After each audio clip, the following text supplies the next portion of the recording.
How do you know it's time to go home after living abroad? सब लोग ये तो बहुत आप लोगों को बेचते हैं कि आ जाओ जर्मनी पढ़ने के लिए आ जाओ, स्टडी करने के लिए आ जाओ, मेरा ये खरीद लो वो खरीद लो।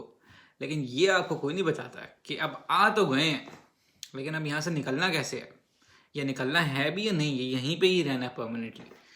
तो इस वीडियो के अंदर जो है ना, मैं आपके साथ अपनी ऑब्जर्वेशंस शेयर करूंगा जो बेस्ड हैं मेरी जो प्राइवेट कॉन्वर्सेशंस हुई हैं, कंसल्टेशंस हुई हैं काफ़ी सारे लोगों के साथ, उनके सवालों के ऊपर कि उनके कंसर्न्स क्या होते हैं और जो मेरा अपना एक्सपीरियंस रहा है उस हिसाब से। देखें, हम उन लोगों की बात नहीं करेंगे वीडियो के अंदर जो ऑलरेडी जर्मनी जो है वो एक बहुत ही ज़बरदस्त प्लानिंग के साथ आते हैं कि यार मैं मास्टर्स करने जा रहा हूँ, 2 साल का करूँगा, उसके बाद मैंने वापस आ जाना है अपने होम कंट्री जहाँ भी, या मैं जा रहा हूँ मैंने पीएचडी करनी है, पीएचडी करके मैंने वापस आ जाना है, या मैं जा रहा हूँ मैं चाहता हूँ कि पढ़ाई करूँ, एक आध साल का जॉब एक्सपीरियंस लूँ और फिर वापस आ जाऊँ। ये तो बहुत क्लियर कट केस है, ठीक है, उनको तो सब पता होता है। लेकिन क्योंकि अब इतना यूट्यूब पे हर कोई ये बेच रहा है कि आ जाओ पढ़ाई करो, उसके बाद का तो कोई बताता नहीं है, क्योंकि बहुत ही ऐसे कम लोग हैं जिनका पर्सनल एक्सपीरियंस है इटसेल्फ जॉब मार्केट के अंदर। ठीक है, पढ़ने का तो एक्सपीरियंस बहुत सारे लोगों का है, यहाँ पे 4 लाख तो इंटरनेशनल स्टूडेंट्स हैं, उसके बाद का कोई नहीं बताता, क्योंकि उसके बाद बहुत कम लोगों को पर्सनली किसी से कोई गर्ज होता है, कहते हैं बस बुला लिया, ख़त्म, आ गया, अपना काम खुद देखो। मैं आप लोगों के साथ पॉइंट्स शेयर करूंगा, 4-5 जो पॉइंट्स हैं, ये जब पॉइंट्स आपके जहनों में आना शुरू हो जाएं तो प्रॉबली तब it's time for you to go home, या एटलीस्ट डिसाइड कि you don't want to go home. ठीक है, येस और नो, उनमें से दोनों ऑप्शन हो सकती हैं, वो आपकी चॉइस है आगे। और ये पॉइंट आपकी लाइफ में अब्रॉड या जर्मनी के हवाले से बात कर लें, कब आ सकता है आपकी लाइफ में, मैं ये कहूँगा कि एटलीस्ट जब आपने 4 से 5 साल रह लिया होगा, 5 ही मैं कह दूंगा, 4 फिर भी बहुत कम हो जाएगा, क्योंकि जो आपके पहले 3-4 साल होते हैं ना, वो तो आप ऑक्यूपाइड होते हैं इन चीज़ों में कि आपने अपनी स्टडीज़ ख़त्म करनी है। अगर आप मास्टर्स भी हैं तो कम से कम भी वो 2 साल का होता है, या 1 साल के भी होते हैं मास्टर्स, लेकिन लेट्स से कि 2 साल का मास्टर्स है। उसके बाद फिर आपने जॉब ढूंढनी है, फिर आप जॉब जब कर लेते हैं फिर एक सर्टेन पीरियड तक टैक्सेस देते हैं, फिर आपका एम होता है कि अब मैं पीआर ले लूँ। ठीक है, उस पॉइंट तक तो शायद आप इन चीज़ों के बारे में ना सोचें, क्योंकि वहाँ तक तो आप इमीडिएटली पहुँचना चाहते हैं, और पीआर के बाद फिर आपको ये फीलिंग होती है कि यार अब मेरा डिसीजन होगा, मेरा कंट्रोल होगा, मुझे कोई और नहीं बता सकता कि आपने यहाँ से निकलना है या आपने वापस जाना है, फिर मैं डिसाइड करूँगा कि मैंने जाना है या नहीं। और फिर आगे इवेंचुअली पासपोर्ट, और फिर जो है ना वो इस तरह हो जाता है। तो शायद 5 से 6 साल, 5वें साल में या 6ठे साल में शायद आप लोगों को इस तरह के क्वेश्चंस जो है ना वो आना शुरू हो जाएं, और जब आप ऐसे क्वेश्चन सोचना शुरू हो जाएं तो probably it's time to go home, या it's time to decide that you don't want to go home, या you want to stay even longer। उसमें जो पहला मैं आप लोगों से शेयर करूँगा वो ये है कि when you start feeling कि यार मैं यहाँ पे कंफर्टेबल नहीं हूँ, इसमें मैं आपको अपनी पहली जो वीडियो मैंने बनाई थी हाउ टू बिकम सक्सेसफुल वाली, उसका मैं आपको रेफरेंस दूंगा कि उसमें मैंने एक आदमी की आपके साथ स्टोरी शेयर की थी जिसको ये डर ही लग रहा था कि मेरा बच्चा जो है वो कहीं इनके साथ कल्चरली इंटीग्रेट ही ना हो जाए, यानी कि वो उसके ऑपोजिट ही था, जो मैं आप लोगों को हमेशा बताता हूँ कि इंटीग्रेट आप लोगों को होना चाहिए, एक्चुअली ये अच्छी बात है, लेकिन हर किस्म के लोग होते हैं और उनको ये डर था कि कहीं वो इंटीग्रेट ही ना हो जाए। तो अगर कोई इस तरह के माइंडसेट वाला है और वो जब इतना सारा टाइम गुजार लेता है और उसको जो सब कुछ जो उसकी बेसिक नीड्स और डिज़ायर्स हैं यहाँ पे वो मिल जाती हैं, ठीक है, उसने पढ़ाई भी कर ली, उसके पास पीआर भी आ गई, तो अब फिर वो ये फील करना शुरू हो जाता है डे टू डे लाइफ पे, चाहे वो इवन लैंग्वेज हो या वो और कल्चरल स्टफ हो, कि यार मुझ में कहीं वो जो है ना वो ईजीनेस नहीं है, वो कोई यानी कि सेटिस्फैक्शन नहीं है मुझे, I don't feel like a cultural fit. या जैसे मैंने बच्चों की बात की थी कि अब जब आप उस स्टेज पे पहुंच जाएंगे फिर प्रॉब्ली आपका ये टाइम आएगा कि आप चाहेंगे कि अच्छा अब मेरी फैमिली स्टार्ट करने का टाइम है, मैंने अपनी फैमिली रेस करनी है, तो शायद आपको ये फीलिंग हो कि अगर मैं ही कल्चरली फिट नहीं हूँ, मुझे ही पसंद नहीं आ रहा है ये कल्चर, तो फिर मैं अपनी फैमिली को कैसे रेस करूँगा इस कल्चर में, वो भी फिर आपको अच्छा नहीं लगेगा। उसके अलावा ज़रूरी नहीं कि एक कल्चरल फैक्टर हो, उसमें इकोनॉमिक या फाइनेंशियल फैक्टर भी है कि अगर आप फैमिली रेस करने इस हवाले से, तो आपको फैमिली रेस करना बैक होम जैसे पाकिस्तान में वो आपको ज़्यादा जो है वो इकोनॉमिकल पड़ेगा, क्योंकि वहाँ पे हमारा जो है वो फैमिली सिस्टम इस तरह का है कि आपको बहुत सारे आपके रिलेटिव्स, अंकल्स, ठीक है, आपको आपके ग्रैंड पेरेंट्स अगर वो ना भी हों तो आपके चाचा, मामू, व्हाटएवर जो भी हैं, उनकी हेल्प आपको मिल जाती है। वो भी अगर ना हो आपके पास तो हेल्प हायर करना वो भी रिलेटिवली बहुत ज़्यादा सस्ता होता है एज़ कम्पेयर टू यहाँ पे अब्रॉड या जर्मनी में। तो जब आपके ज़हनों में ये क्वेश्चन आ जाए कि यार मैं यहाँ फैमिली शायद ना रेज़ कर सकूँ, कल्चरल रीज़न्स की वजह से, लिंग्विस्टिक रीज़न्स की वजह से या फाइनेंशियल रीज़न्स की वजह से, जो भी आपकी रीज़न हो, तो तब प्रॉबेबली इट्स टाइम कि यार अब आप सोचें कि अब मैं जो हूँ वो शायद वापस चला जाऊँ। अच्छा, ये जो चीज़ें हैं ना कि कल्चर में इंटीग्रेट होना है या नहीं, या फैमिली यहाँ पे रेज़ करनी है या नहीं, ये जो क्वेश्चंस हैं इनका कोई जेनेरिक आंसर नहीं है। इसका हर इंडिविजुअल के लिए जो है ना वो सेपरेट एक आंसर है। और मैं आप लोगों का इस क्वेश्चन का आंसर दे सकता हूँ बेहतर तरीके से अगर मैं आप लोगों से one on one personal conversation करूँ, कि मैं जानूँ कि आप लोगों की पर्सनैलिटी, बैकग्राउंड, वर्ल्ड व्यू किस किस्म का है based on my personal experiences in Germany और माई ऑब्जर्वेशंस। फिर मैं आपको जो है ना बेहतर तरीके से इसको गाइड कर सकता हूँ, बता सकता हूँ। इसमें कोई राइट या रॉन्ग नहीं है। आपने ये देखना है कि आपके लिए क्या राइट है और आपके इंटरेस्ट में जो है वो क्या होगा। दूसरा पॉइंट है, you are not growing in your career. जब आपको ये फील हो कि यार आप यहाँ पे 5-6 साल से काम कर रहे हैं, लेकिन अब ग्लास सीलिंग आ गई है। ग्लास सीलिंग के ऊपर मैं ऑलरेडी काफ़ी वीडियोस में, अपनी पुरानी वीडियोस में बात कर चुका हूँ। बहुत सारे लोग कहते हैं कि यार जर्मनी में देसियों के लिए जो है वो ग्लास सीलिंग है। ठीक है, मैं 100% तो नहीं एग्री करूंगा इस बात से, लेकिन शायद 85% ये सही भी है बात। मगर मैं इसलिए नहीं 100% एग्री करता कि मैंने खुद पर्सनल लाइफ में ऐसी एग्जांपल्स देखी हैं जिन्होंने ग्लास सीलिंग तोड़ी है जर्मनी के अंदर, ठीक है, नॉन यूरोपियन होते हुए। हाँ, ये बात सही है कि हर बंदे के अंदर शायद आप नहीं ये कह सकते कि हर बंदा प्रॉबली शायद ना केपेबल हो वो करने के लिए, मगर मैंने ऐसी एग्जांपल्स देखी हैं। तो ये बिल्कुल भी इम्पॉसिबल नहीं है, मगर it's very difficult to achieve. तो अगर आपको ऐसा कभी लग रहा हो, और ये डिपेंड करता है कि आप किस इंडस्ट्री में काम कर रहे हैं, आपका एक्सपीरियंस लेवल क्या है, आपकी अपनी एक्सपर्टीज़ कैसी हैं, फिर लैंग्वेज सबसे बड़ा फैक्टर, सबको पता ही है इस बारे में। इस तरह के फैक्टर्स डिपेंड करते हैं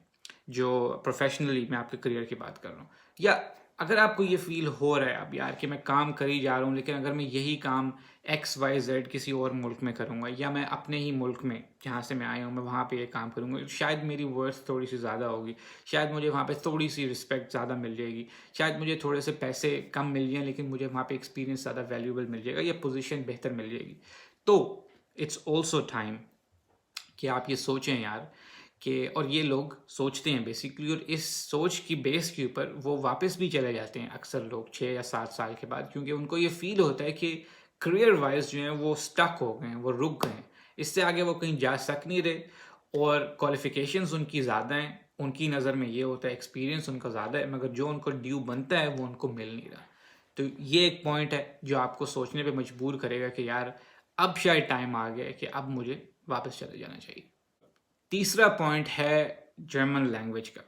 ये मैंने इतना ज़्यादा सुना है यार लोगों से कि जब आप अपने आप को ये बताना शुरू कर दें, कई लोग ये बताना शुरू कर देते हैं अपने आप को आफ्टर 6 years, 7 years, 8 years, कि वो गिव अप कर देते हैं लैंग्वेज को सीखना। फिर वो ये कहने लग जाते हैं कि I am not naturally talented you know to learn foreign languages, कि मेरे पास नेचुरल टैलेंट नहीं है फॉरेन लैंग्वेजेस सीखने का। और जिस किसी ने सीखी होती है उसको बजाय उसका क्रेडिट देने का, जो उसने मेहनत करके सीखी होती है, वो ये कहते हैं कि हाँ वो लैंग्वेजेस में उसका टैलेंट है तो वो इसलिए वो सीख के। तो जब आपको इतना अरसा लैंग्वेज के ऊपर मेहनत करने के बाद 5 साल बाद, 6 साल बाद ये फीलिंग आने लगे खुद से कि यार मुझे तो लगता है कि मेरे अंदर फॉरेन लैंग्वेज सीखने का टैलेंट नहीं है, तो भी ये एक साइन है कि it's probably time to go home. अगला पॉइंट है मनी, पैसा। जब आप यहाँ पे लेट्स अज्यूम के 6-7 साल आपने काम कर लिया, यहाँ पे आपका एक्सपीरियंस आपके पास आ गया है और आपने काफ़ी जो है वो स्मार्ट तरीके से अपनी जो है वो सेविंग्स भी की हैं, तो आप एक काफ़ी डिसेंट अमाउंट जो है ना वो सेव कर सकते हैं 6-7 साल काम करने के बाद, या इवन इससे भी ज़्यादा। और स्पेशली वो अमाउंट और भी ज़्यादा बेहतर हो जाएगी अगर आप उसको अपनी लोकल करेंसी में, हमारी लोकल करेंसी में, पाकिस्तानी रुपीज़ में अगर आप उसको कन्वर्ट करें तो वो और भी ज़्यादा हो जाएगी। तो बहुत सारे लोग ये होते हैं, उनको उस वक़्त ये फ़ीलिंग आने लग जाती है कि यार अब मेरे पास इतनी सेविंग्स हो गई हैं, तो इस पैसों से तो मैं जर्मनी में तो नहीं लेकिन पाकिस्तान में तो मैं एक बड़ा घर बना सकता हूँ, एक फार्म हाउस बना सकता हूँ, एक बड़ा लेविश लाइफ़स्टाइल हो सकता है मेरा। तो ये एक बड़ा फैक्टर है जो मैंने देखा है अक्सर लोगों में कि फिर वो इस डिलेमा में चले जाते हैं कि अब क्या करूँ? कि क्या इसी को कंटिन्यू करता जाऊँ और इसी के हिसाब से ही जो है वो अपने फाइनेंशियल डिसीजंस लूँ, या ऐसे मुल्क में चला जाऊँ यहाँ पे करेंसी का मैं एडवांटेज गेन कर सकूँ। तो फिर वो सोचने पे मजबूर हो जाते हैं कि यार मे बी अब ये वक़्त आ गया है कि मैं यहाँ से वापस चला जाऊँ।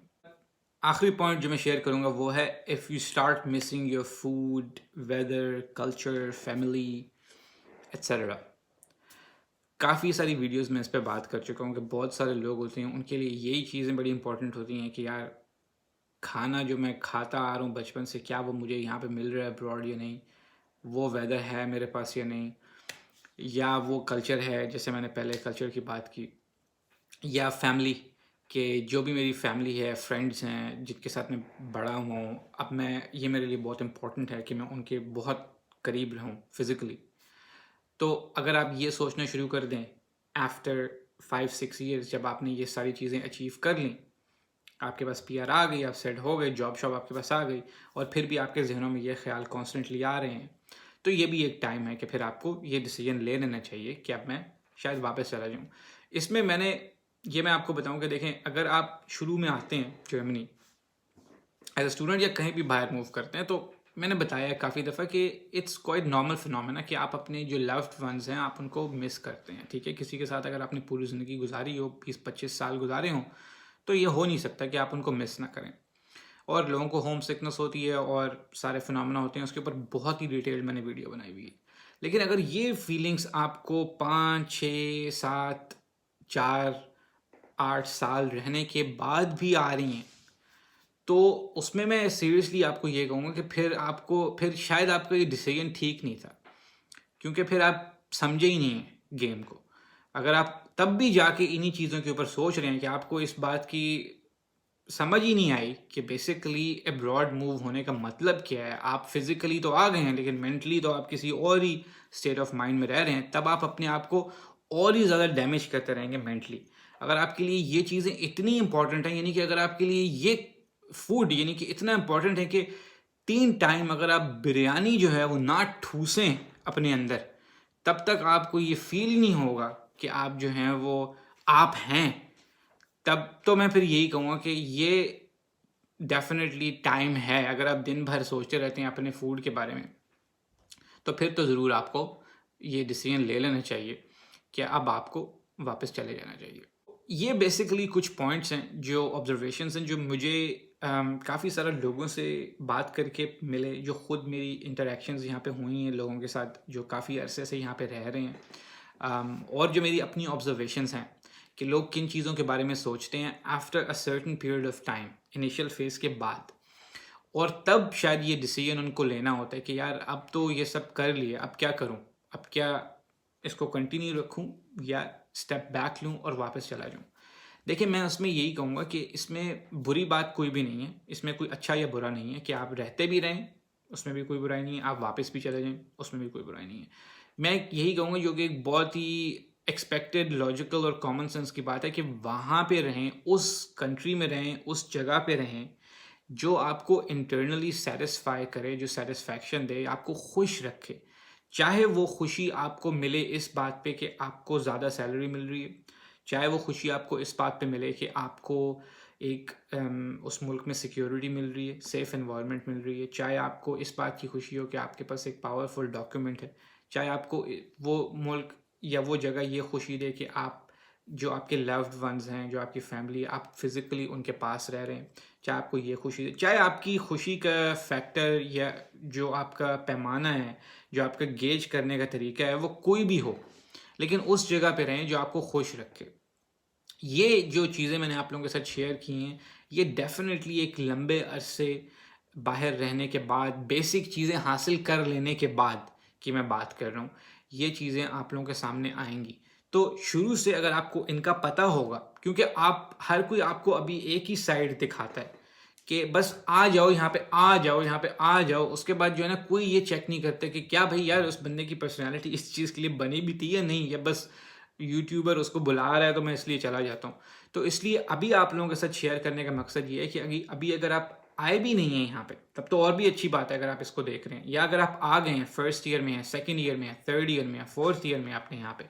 तब आप already back of the mind आपके जहन में ये क्वेश्चंस हों और आपको समवेयर इसका जो है वो आंसर आप ढूंढते रहें साथ साथ, टाइम के साथ साथ, अपने लिए जो आपके लिए सूटेबल हो और आपकी खुशी को या आपकी वैल्यूज़ को या जो भी आपका लाइफ स्टाइल है उसको सपोर्ट करता हो। तो ये बेसिकली मकसद था ये सारी ऑब्जर्वेशंस शेयर करने का। इसमें कोई भी सही या इसको गलत मत समझिएगा, वही सही है जिसमें आपको आपकी सेटिस्फेक्शन और आपकी खुशी मिले।